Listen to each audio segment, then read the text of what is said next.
Racing happened over the weekend, and we have the scoop. Supercross from Arizona and another first-time winner.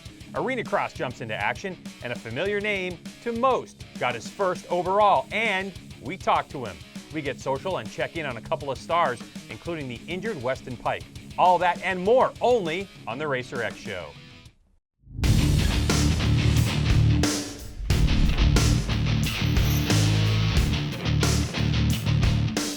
Hello and welcome to the Racer X Show. I'm your host, Greg White.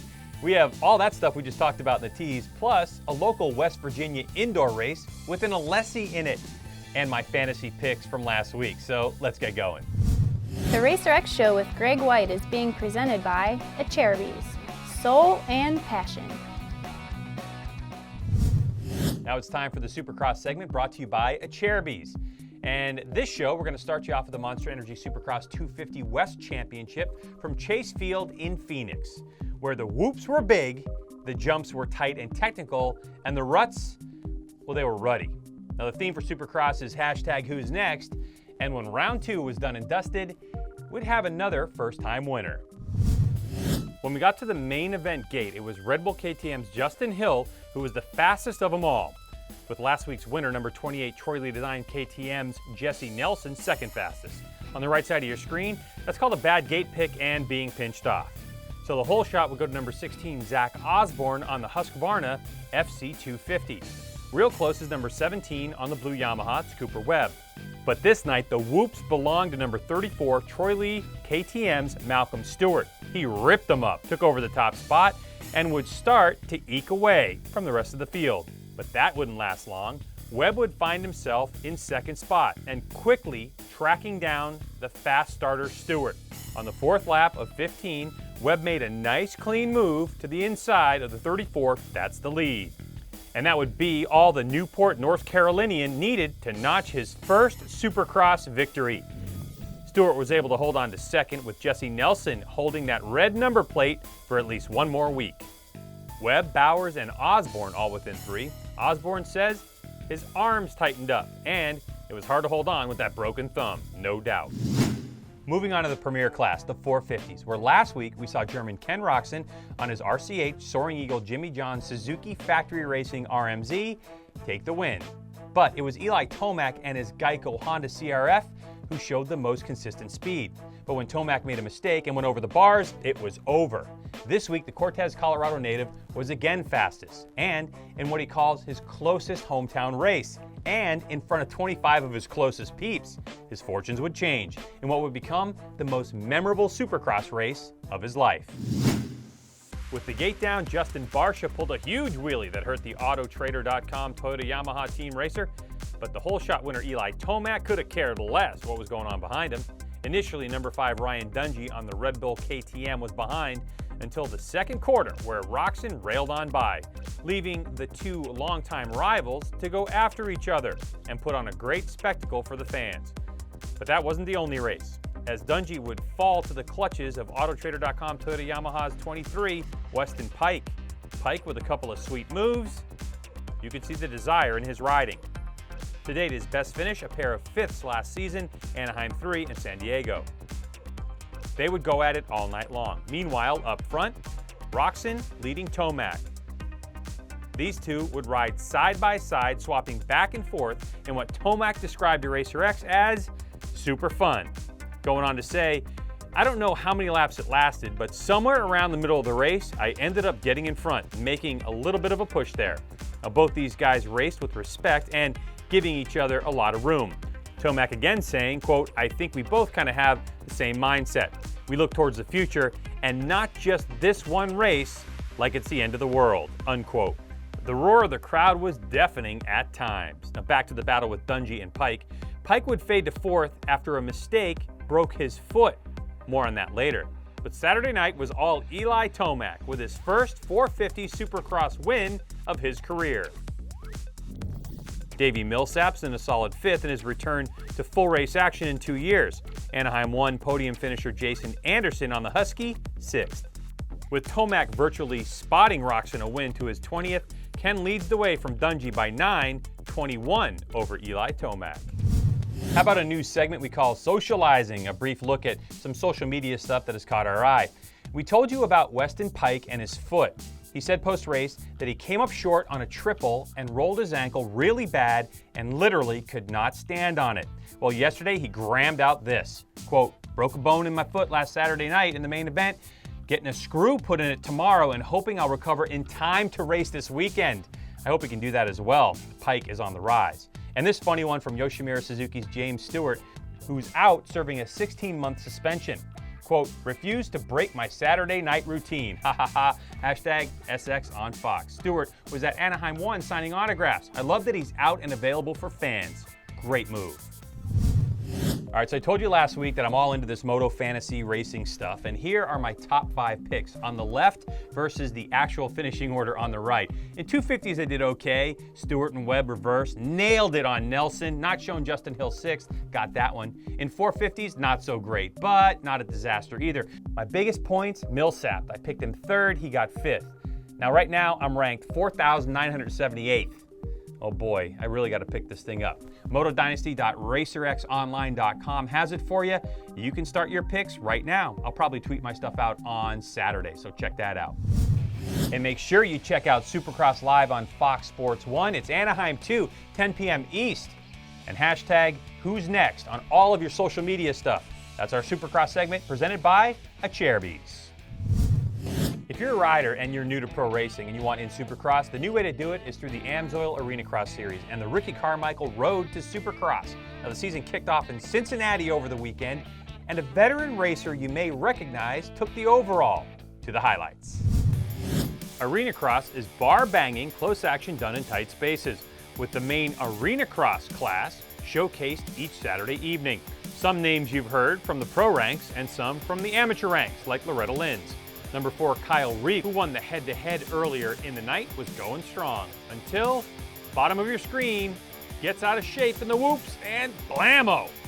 Let's see that one again. Whoops, boom. Come on, man, hold on. And no, it finished 7th. The racing at the front, all Kawasaki's and all Team Babbitt's racers. Number 36 is Matt Gerke, number 3, Zach Ames, and how about number 63, Chris Blose? He'll take main number 1 win in his first Arenacross since 2006. In main 2, number 2 is series sophomore Jacob Hayes.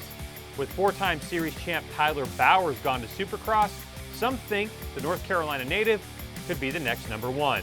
Hit past number 12 Stephen Meggs on the KTM to grab the lead.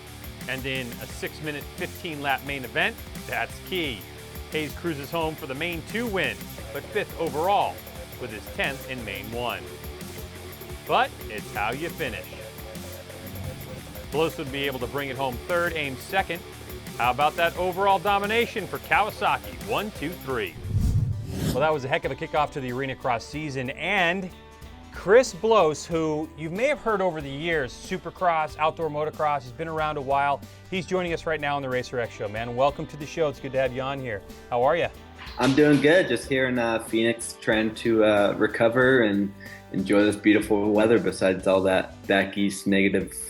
Yeah, it's cold back here, man. It was ice and snow and all that kind of stuff. Now, Chris, your name has been bouncing around Arenacross or Supercross, motocross for quite a while. Why don't you tell us a little bit about yourself and your racing experience? Because I believe you started in Supercross back in 2005. Yeah, 2005, 2006, I started racing Supercross. Started on the East Coast and did that, and then I ended up doing the West Coast stuff for a couple, like the Wonder Warhog team and the Fun Center Suzuki team, and then finally got the opportunity to go to the Troy Lee Honda team in 2009. I kind of had like my breakout year, so I was pretty pumped on that. I had, countless, ended up top 5 in points. I had, countless top 5s, and I think I only ended up out of the top 10 one time, due to a crash. So, that kind of set me up to go to the 450 class. I mean, I wanted to stay in the lights class for, another year or two, because I felt like I had some unfinished business to do in there. And it just didn't play my cards right. And ended up on the Hart and Huntington team for 2 years and had some really good finishes there. And now, I was being a privateer for the past couple of years, and now I'm onto Arenacross. So into Arenacross now, congratulations, you know, your first race you show up and you win the overall. Why Arenacross now? You're 27 years old and, you know, the last couple seasons on the big bike and Supercross and stuff have been pretty tough. I mean, that's a bit of a grind. So why Arenacross now? It was actually something I've been trying to put together the past couple years with Denny Bartz and the whole Team Babbitt's crew. And it finally came together now that, you know, Tyler's moved on to Supercross. He's riding for Mitch now. So, you know, it all fell into place. And I feel like it kind of re-energized me and to do something new and different. And, you know, I did Arenacross in the past and I had a blast with it. It's really a fun series and a fun group of people that we race against. So I'm having a lot of fun and at the same time I'm winning. So that's always a good thing. What are your expectations for the season then? I mean, you set them pretty high after the first race. Yeah, the expectations is to try to win as many as I can. The points reset after, I think, 10 races. So you got to be top 10 in points. And then it's kind of like NASCAR where everyone goes, you know, it resets and then it's like the chase for the championship. So it's just going to be about winning races and making sure my confidence, my momentum is going into that chase for the championship. Chris Blose, thanks for joining us and good luck the rest of the season. Yeah, thank you. Hey ATV racers, I want to remind you that for the first time the Mountain Dew ATV MX Series lands in Daytona for Supercross style race. There's still gate spots available, but they're going fast. Now when you enter, you get some extra stuff. Of course, a spot to race, gate admission starting Friday through ATV racing on Tuesday, so you can check out Supercross, the Ricky Carmichael Supercross races, and you get a free ticket to Saturday night Supercross race. Also, if you register before January 30th, you get a $20 gift card to spend at Rocky Mountain ATV MC. So go to atvmotocross.com to get registered now. And pros, this is a points-paying round for you. So get signed up today. And we'll see you down in Daytona. Okay, back to two wheels. Now last week, the Women's Motocross Series, or WMX, schedule was released. And here's a look. It starts in Daytona at the RCSX with 2 races, March 8th and 9th. Then WMX moves to Wortham, Texas on the 21st, the California Classic April 12th, and then in conjunction with the Pro Motocross Series for the final 5. Friday, May 15th at Hangtown. And just announced, a midday Saturday moto in front of the huge Pro Motocross crowd on the 16th. June 7th at Muddy Creek, and then High Point, Redbud, and wrapping things up at Ironman. Strong WMX series lined up for 2015. The West Virginia Indoor Motocross Championship, put on by Action Sports Promotions, has been the highlight of winter racing in Huntington, West Virginia since 1987. Nearly 500 amateurs and professional racers converge on the Big Sandy Superstore Arena, many of them using the race as a warm-up for the opening round of the National Arenacross Series in Cincinnati, Ohio. It was cold outside, but the action inside, hotter than a firecracker. As the gate dropped for Friday night's Open Pro Main, it was number 83 Levi Kilbarger aboard his Kilbarger Construction Yamaha taking the hole shot. Behind him, number 801 Jeff Alessi from California aboard the Lavalette Cycle Kawasaki, and Texas native Brandon Glenn in third. Ohio's Dylan Walker and Pennsylvania's Ben Nelko would pass Glenn before the halfway point. With just a few laps to go, Nelko would use the slick inside line and pass Alessi to take over second. But it was all Kilbarger out front as he led wire to wire for the easy win. Open Pro Main kicked off with another hole shot by Kilbarger, with Alessi and Walker behind. The front 3 would remain the same out front, with Slusser and Nelko battling for fourth. Nelko finishing just off the podium. Kilbarger took his second win of the weekend, with Alessi and Walker rounding out the podium. We want you to get out and watch some racing. In Grand Rapids, what better way to do it than with Arenacross and the Ricky Carmichael Road to Supercross, Friday and Saturday night at the Van Andel Arena. And in SoCal, Supercross returns to Anaheim for A2 Saturday night. Tickets are available, so go check it out. The Racer X Show with Greg White is being presented by Cherubies, Soul and Passion. All right, that'll do it for us. Can't believe it's already middle of January. Pretty soon, it'll be Daytona Bike Week time. Next week, we'll tell you more about all the incredible racing going on in March this year. But for now, Thanks for joining us, and make sure you check out all of our social media links. Twitter and Instagram, it's Racer X Show. On YouTube, it's The Racer X Show. Like us, follow us, and spread the word if you like the show. Feel free to post it around. We love it and appreciate it. Well, for the fine crew here at The Racer X Show, I'm Greg White. Thanks for joining us. And of course, on Racer TV, we are all racing all the time. So watch all of our stuff. We'll see you next time. Bye-bye.